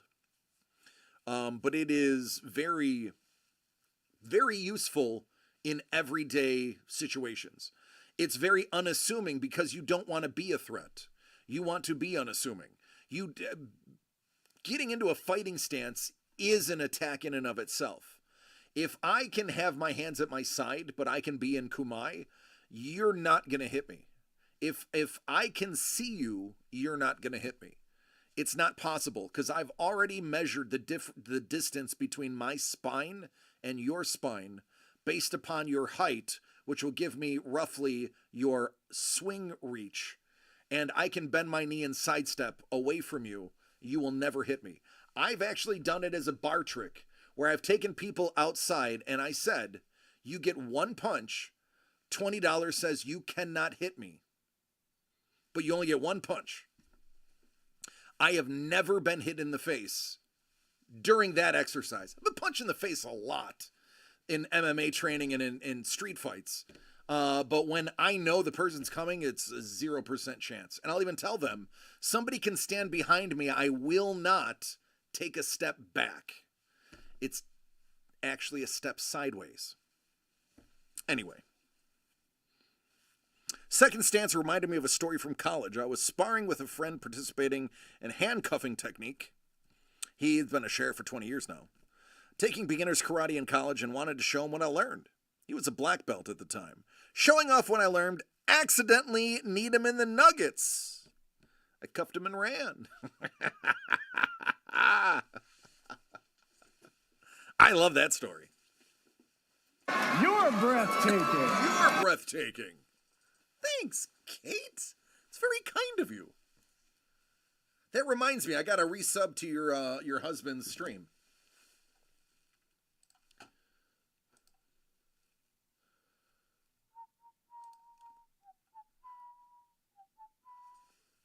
Oh, Paul's live. Maybe we could go see Paul afterwards. I ran fast. Oh, my. Let me see. All right, Dangle. All right, Dangle. I got it, Scoops. Dangle, I will give you an IOU. What would you like your IOU to be?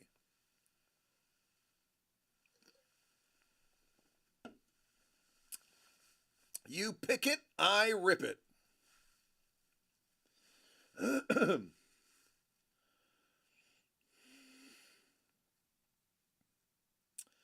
Happy birthday to Kate's favorite body pillow. I'm assuming it's your husband's birthday then? Since you were talking about his birthday stream earlier, is it today or was it yesterday or tomorrow? Is today the actual day? Shrubbery. All right, it's his actual birthday today. Is he still watching?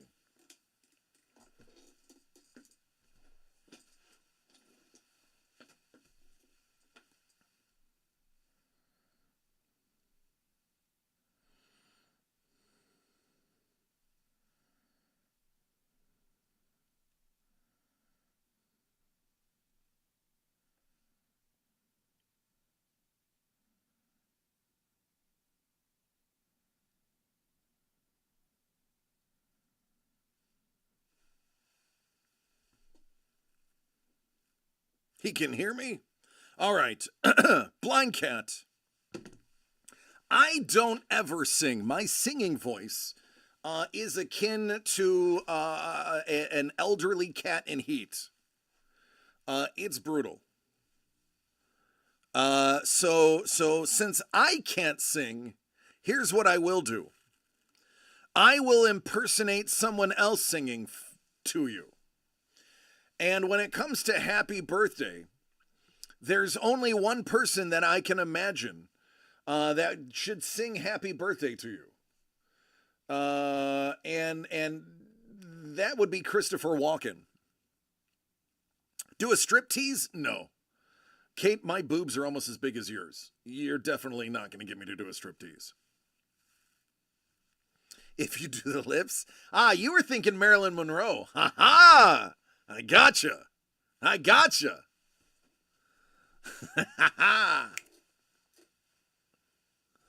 Happy birthday to you. Happy birthday to you. Happy birthday, dear Blind Cat.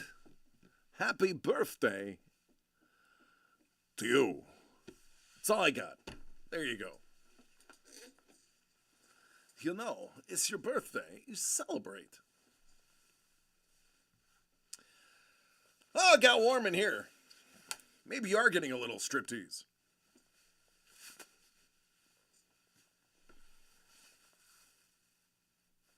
Are Are you warm, buddy? Is it warm in here or is it me? It's good. Oh, you're good. Okay, it is just me then. You're coming at me all wrong. So back when I was an actor, there were two impressions that in my improv, every show a fan would tell me to do the same thing. It was either John Travolta, or it was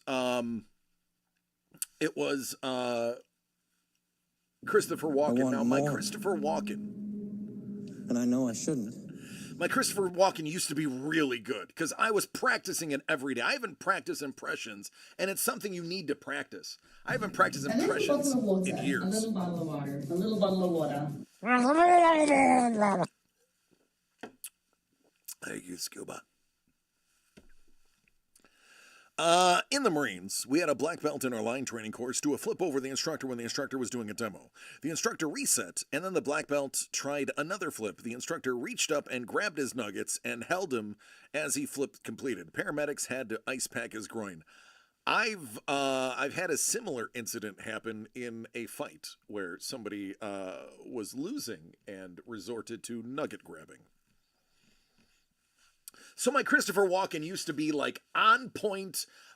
People would ask me to leave messages on friends' answering machines as Christopher Walken. I used to do a really decent Al Pacino too, but it was Scent of a Woman Al Pacino, the hoo-ah, that Al Pacino. But the Walken, I used to really do well. And, you know, I would get the mannerisms and the way he talked. It was crazy. He'd do things. And once you know that punctuation is not part of what he does, it becomes easy. So I used to do it. Historical premium and an 8-year.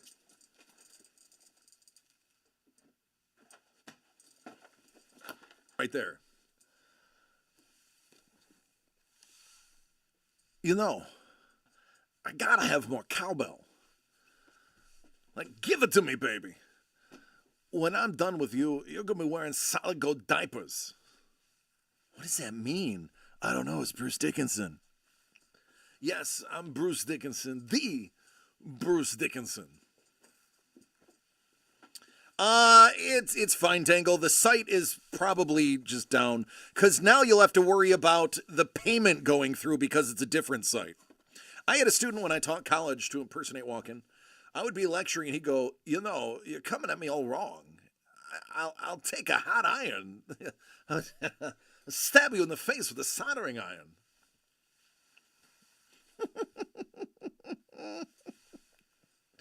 But I used to do Walken frequently.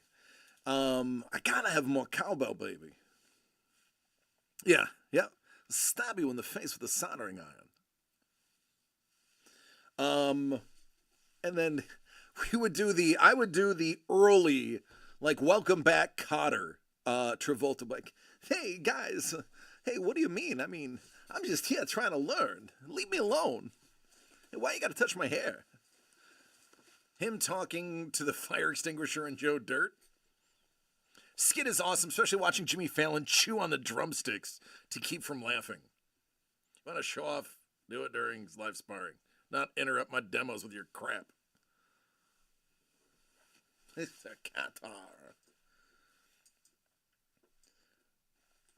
Wow, your car can talk. Chase me. Someone has to take advantage of the birthday magic. Kate, I've never seen any of these. Kate! You've never seen the Blue Oyster Cult SNL skit that is considered widely as one of the funniest SNL skits in the history and nearly single-handedly made Will Ferrell the funniest person on the show? Blind Cat, what are you doing, man? How does she not know this?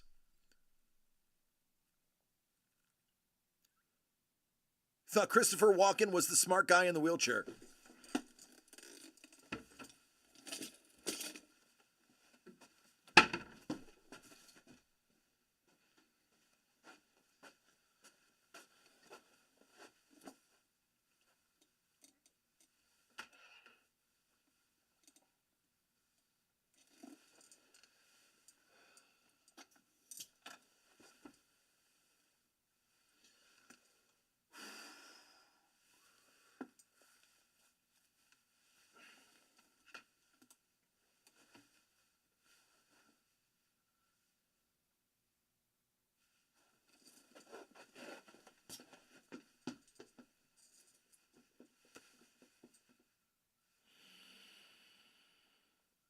Christ, Katie, thank God you can cook.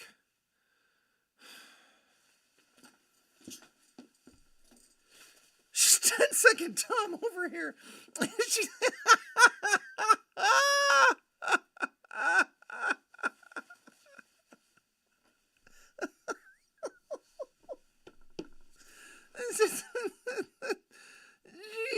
Jeez. Oh.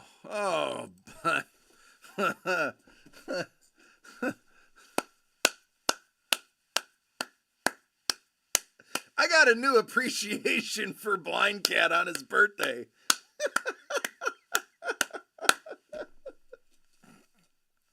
I love it. I love it. Oh, baby. It is great. I was cellmates with your father. He gave me his watch. And I wasn't going to let them take it, so I put it in the safest place I knew. 8 years I carried your daddy's watch in my... And now I give the watch to you.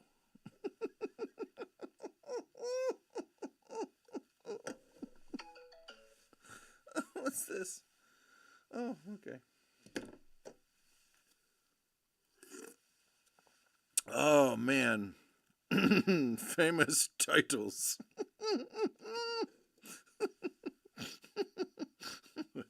I'll take famous titles. But he doesn't say titles.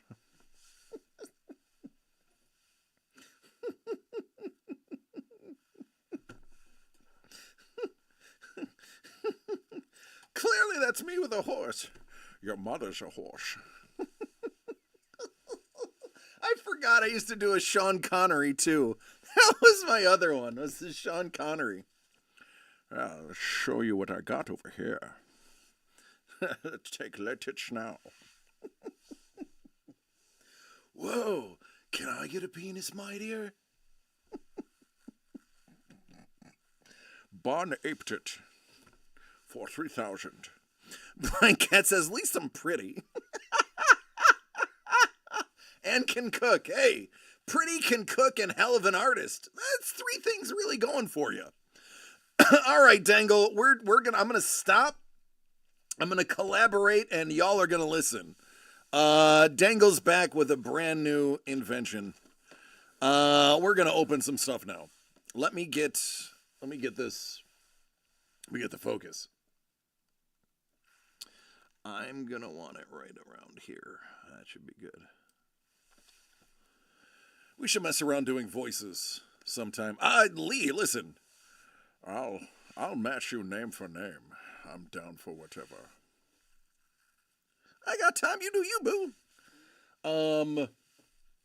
I'm out of practice. I want to get into voice acting. Looks like it's not happening. Nobody's returning my calls now. But when I'm practiced, I'm pretty good. Now, I unfortunately do not have perfect pitch, so I have to record my voice doing impressions and play it back, remembering how I held my palate. I had a friend who had perfect pitch. He could hear something and immediately do it. I don't have. Jimmy Fallon, by the way, Jimmy Fallon, not funny. Jimmy Fallon, I hate him. He has perfect pitch. That's why Jimmy Fallon does all of the, that's why Jimmy Fallon's famous. It's not because he's funny. He's not funny. He just can do impersonations because he has perfect pitch. Anybody who has perfect pitch can imitate somebody's voice. Frank Caliendo also has perfect pitch. He's the one that does the Madden impersonations and a lot of other things. But perfect pitch it makes it easier to do impersonations. I don't have that luxury. I'm actually pretty tone deaf, so I have to record things and play them back for me to hear it. But when I'm practicing, and I've been doing it for a month, I can nail almost anybody. Haters gonna hate. Oh, Jimmy Fallon's not funny. If I met Jimmy Fallon, I'd tell him to his face, I don't think you're funny. I actually think you're pretty lame. I think he ruins more bits than he improves. And he's very self-centered, egotistical. He's got a gross misconception of his value. And he misremembers things due to his alcoholism that kind of make him look like a buffoon in the later things. But I don't want to get into the Hollywood gossip because I probably could be sued. All right, let's start with 2024 Pieces of the Past 8-year. This is for our man Dangle. Dangle, let's get an autograph. I know we just got one, but let's try to shock the world and get back-to-back ones. For those who don't know, we did pull an Orville Wright autograph, and it's on its way to its owner's house.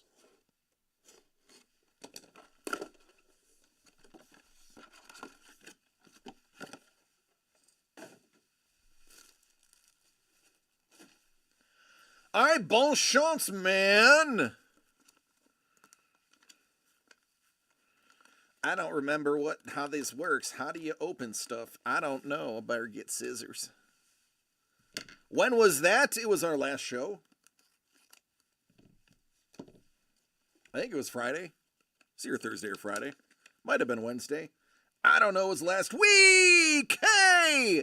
Frida, Vinny, and Sal. This is a good start. This is a good start. I like this start. Dangle. His birthday luck is definitely on the table.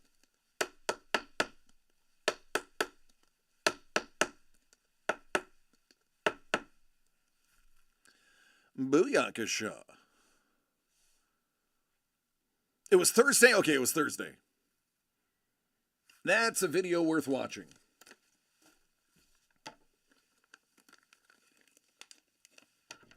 Yeah, these ones are not ripping.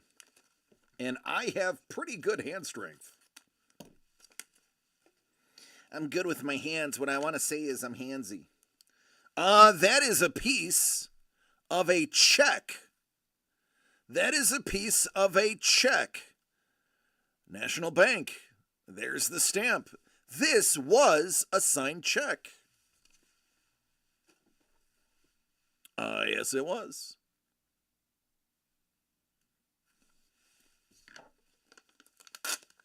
That one opened. Oh, court sentence. I got one of those coming soon. Yes, it was posted in the Discord. It is worth a watch. It is also on Instagram.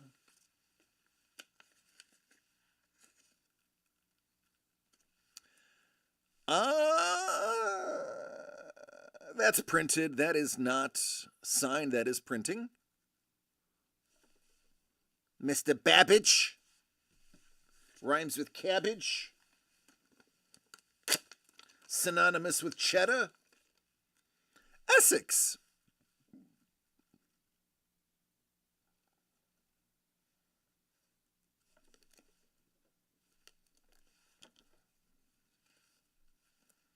Yeah, it was the Big Daddy hit from the run.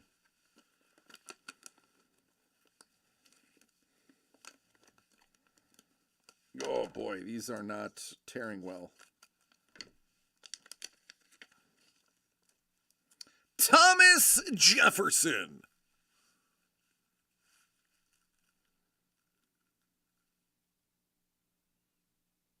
Oh, that's shipping log.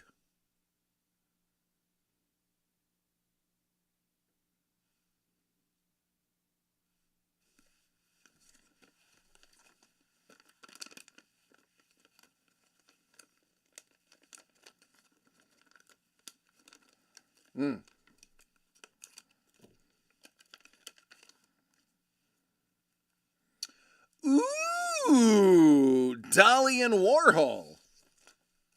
Andy and Sal.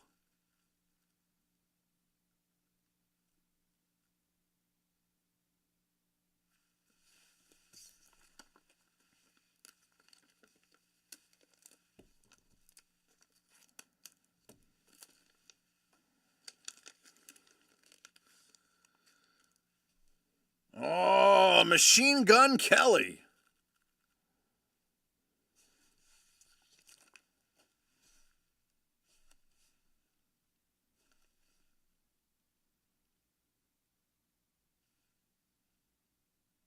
There's a real tough guy.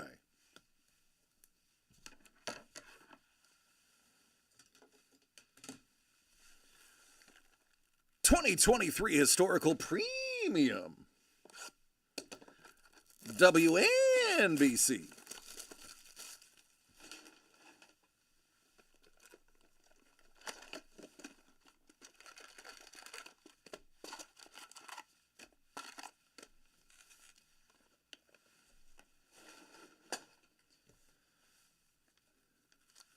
All right, let's get something big.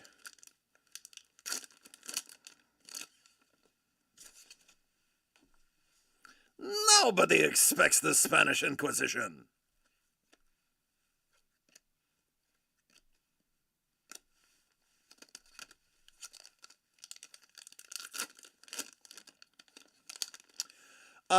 The only song I liked that MGK did was Wild Boys. It was him and Waka Flocka Flame. I like that one.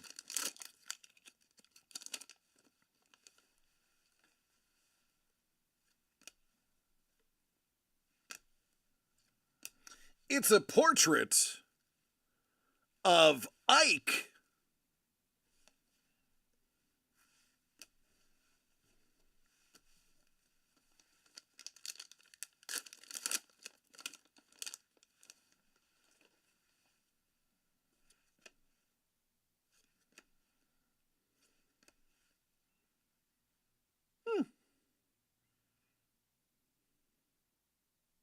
Interesting looking man.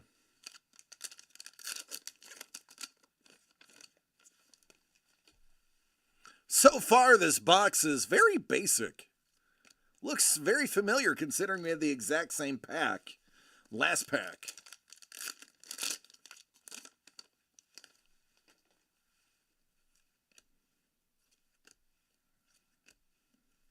Looks like all the hits are at the end.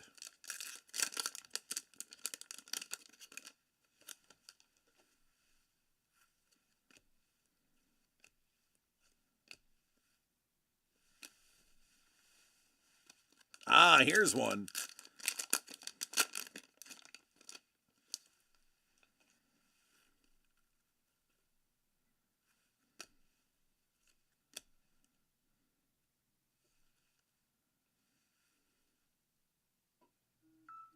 The Louisiana Purchase. There's some ink on that one. Ooh. Must be a letter referencing the purchase.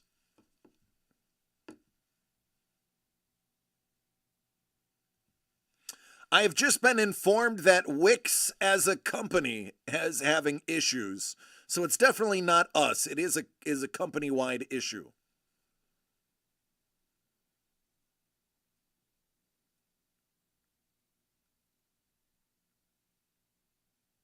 Yeah, there you go.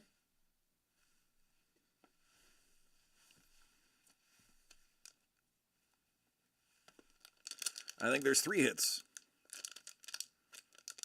Wix? Yeah, it's a Wix-wide issue.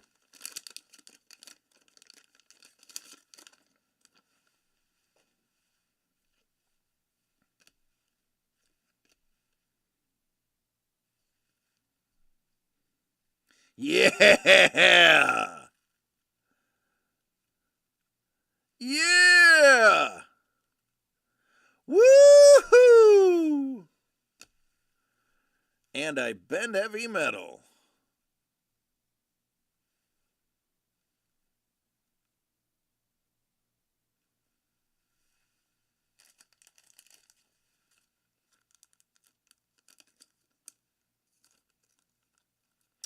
There's some of that birthday luck.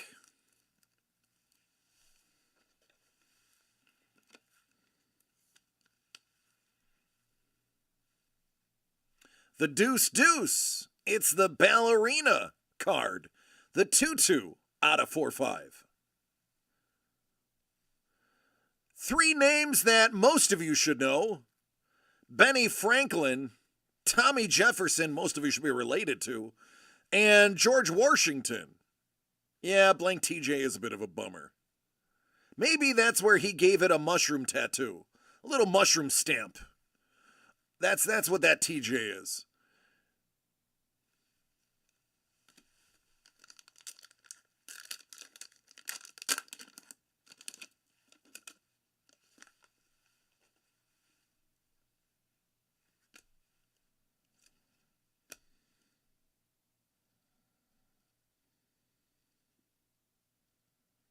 So handsome. Ours a stock certificate. Cornelius Vanderbilt, great grandfather of Anderson Cooper.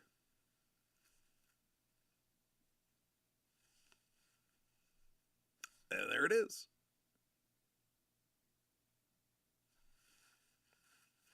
For those who don't know, Anderson Cooper is Gloria Vanderbilt's son, who is the granddaughter of Cornelius Vanderbilt, if I'm not mistaken.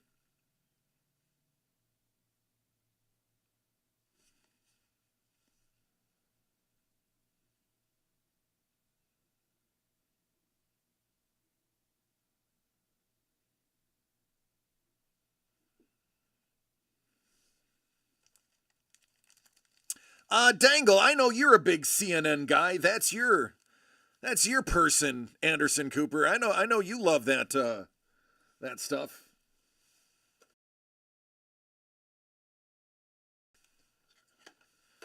As you can see, we finally got the thick cases back.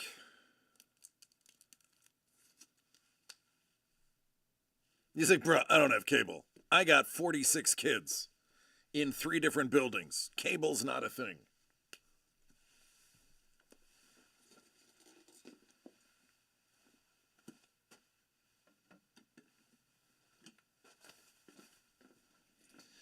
Oh, it was nice to see things. It was nice to open. I just got to make a note. Got to make a note of what I opened.